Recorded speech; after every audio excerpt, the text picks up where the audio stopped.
Gritty, grimy vet set to meet at featherweight. Coming up this weekend, a stylistic carbon copy of one another. We have downtown TJ Brown taking on the damage Darren Elkins. Matt, everybody knows Darren Elkins at this point. He had that crazy run where he strung off, 5 wins in a row before he faced a buzzsaw of competition. Looked like he was out of it. Had a career resurgent in his last 5 fights.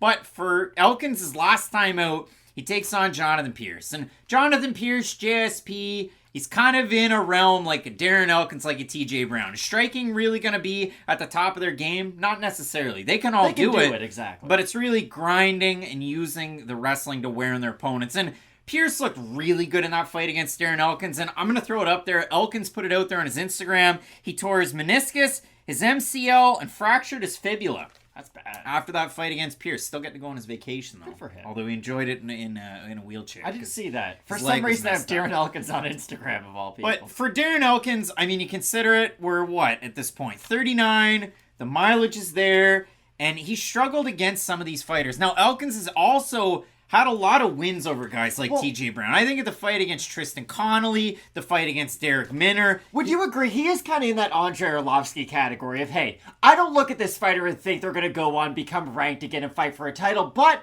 as an interesting test for a lot of fighters on their way up, they are a very difficult one. And for Darren Elkins, you bring it up, and I couldn't agree anymore. He's fought guys who, during their path to the top 15 or just up the division, have stylistically been similar to TJ Brown. But the thing about Darren Elkins is, it doesn't matter at what stage throughout his career he is. I don't think he eats the damage as well as he used to, right? Like, he was almost impossible to hurt at one stage of his career, but he still does have the cardio. That is the one thing that he hasn't lost yet.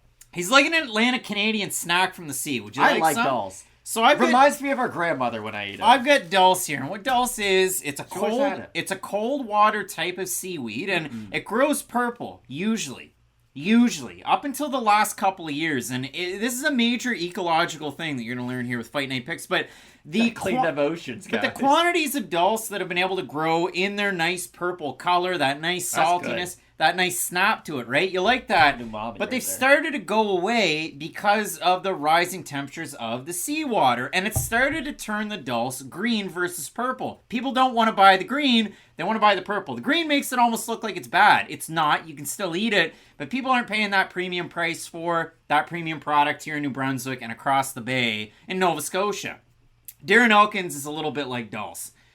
We're over the hill. Things are getting hot. People aren't buying what you're selling. But isn't that the hardest thing to do, though? Predict a fighter at his stage of their career. Because I do liken Darren Elkins a little bit to even a Jim Miller, a Clay Guida, perhaps. Because, yes, they aren't what they once were, but they still do have a bit left in the tank. To quote Mark Henry, you think he's going to retire, right? You see John Cena giving him the title. It's all great. But guess what? I got an awful lot left in the tank. And then he hits you with a world's strongest slam out of nowhere, okay? With that pink suit on. I love Mark Henry so much. But no, when it comes down to this matchup, though, the reason I say it, Darren Elkins, let's look at just the last 3 fights.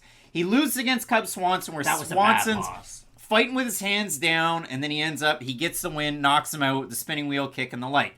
He beats Tristan Connolly, where he wears him out, just like he was able to wear out Derek Minner, and then he loses to JSP, and it didn't look all that good. For downtown TJ Brown, you remember him coming into the UFC, gets the win over Dylan Lockhart, if you like Northeastern MMA, you know Dylan Lockhart. So he gets the win there, and it was so-so, right? Like, he was on his way to beating everybody's favorite Jordan Griffin until he gets himself caught on a takedown into his submission. He beats Kai Kamaka somewhat controversially. Kamaka's done great things with Bellator since.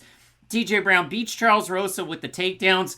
50-50 against Shailan Nordambeka, but nearly gets dropped in that one. Loses early against Eric Silva, who it turns out is a one-round guy, and he comes back, rallies, gets the arm triangle win. And against Bill Algeo his last time out, halfway through the first round, running in, gets caught by a counter, uncredited knockdown for Bill Algeo. Second round, he gets dropped with another short shot, and then it's crucifix, then he's on top, then he gets the back. Brown looking to post up, and he gets submitted. So for TJ Brown, training out of Arkansas with Bryce Mitchell, Westside MMA, you know, Rolly Delgado is going to get a little bit of shine over there in the broadcast. Brown, I think, is striking, you know, for a guy that's had 27 fights as a pro. I know Darren Elkins has 11 more than that, but for 27 fights, I think TJ Brown has gotten a little bit better with the striking as it's gone on. It's a little fast and loose, and so is his grappling. He goes for... his mind must run a million miles a minute.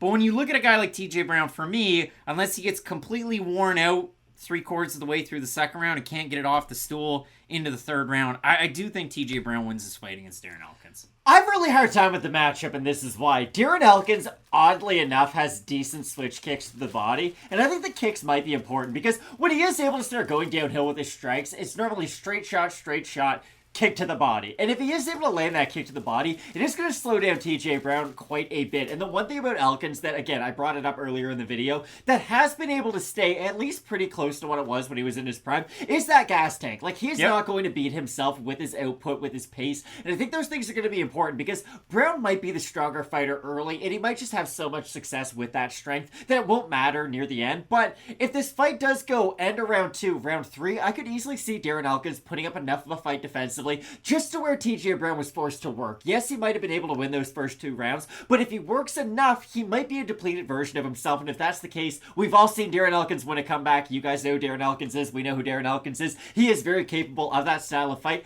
I agree with you. I do favor Brown in the matchup, but just the way Darren Elkins is, every time you count him out, he's going to really prove you wrong, and every time you start to believe in him, well, guess what? He's probably going to prove you wrong again and lose. So he's in one of those weird stretches of his career just because you know how good he was in his prime. He wasn't a top 10 fighter, but he was definitely a top 15 fighter throughout a lot of it. And there was one time where, like, he was contemplating to get a title shot. I know how crazy that sounds, but there was a time when they needed someone on a short. And then Alexander Volkanovski beat him. But if you look at it for Darren Elkins, kind of like Dulce, kind of like that ice cream, that top note, you got to watch out for Darren Elkins. Matt, TJ Brown about a 2-1 favorite. We have a look at the fan vote over in Topology. I'm going to say over under. But that Dulce.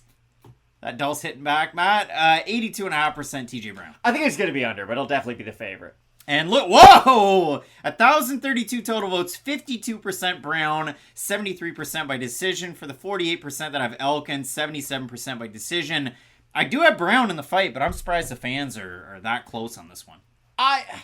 I'm surprised the fans are that close, but I'm surprised you set the vote so high. You know, like, I'm kind of in the middle that way, just because Darren Elkins, you still kind of see the guy that once was, right? Remember when he rear naked choked Michael Johnson? Like, that was a big fight at the time. Michael Johnson moving down to 145. This is a new improved menace. And then he got beat by Darren Elkins quite soundly. And I do think Elkins does have the grappling acumen to at least hang with a guy like Brown on the ground. Again, from his back, not the same as if he got the top position, because in that top spot, he can really make his opponent work. I have TJ Brown in the matchup, but I'm actually oddly excited for this fight. Darren Elkins, I mean, big wins over Canadians, too, or Canadian Bosnian Herzegovinans and Mirsad Bektic, Matt. Both of us going with downtown TJ Brown to get the win. Some big-time fights on this card. You know the drill. Pereira's taking on Andre Petroski. You're not going to want to miss it. Keep it locked in with Fight Night Picks. We always say, let's get into it.